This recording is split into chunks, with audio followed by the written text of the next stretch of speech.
Okay, so here's a little Lance Camper hack. I'm sure it's not endorsed by them. But the plug that's in the truck bed, see, the plastic is rotted. It's been years. It held up. I think the camper's in '05, and this is 2024.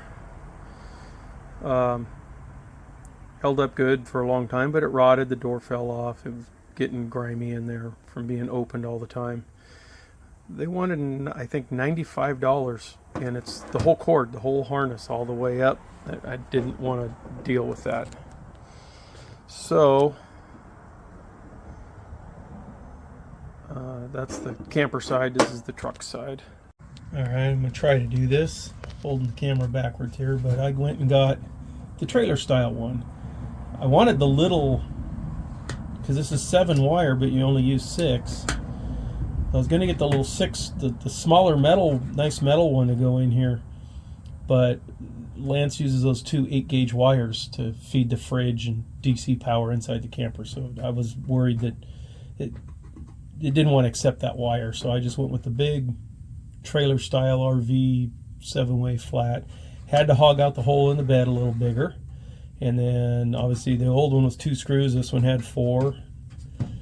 So I put that in there, and then up on this end, here's the cord comes out to here, and I bought one of those and put it on there.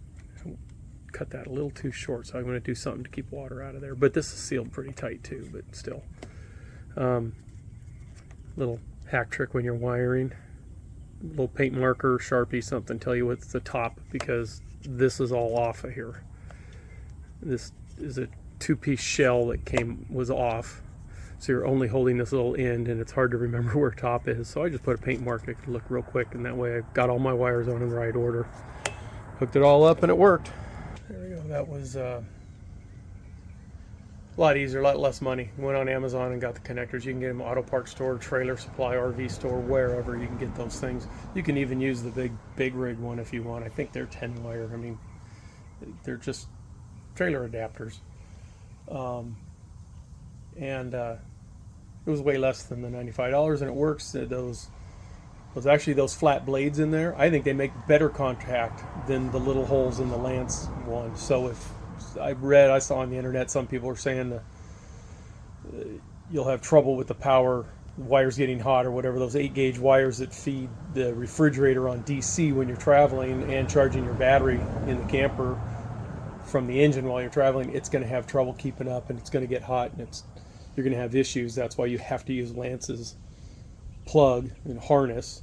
So I'm using their harness. I just changed the plug on the end, and the plug actually has more surface area. Now, you might lose some where the screw, the wire attaches in and screws in, but I mean, do a good job, hook it up tight, get all the surface area you can out of that wire, and I'll give it a shot on my next trip. We'll see how it goes.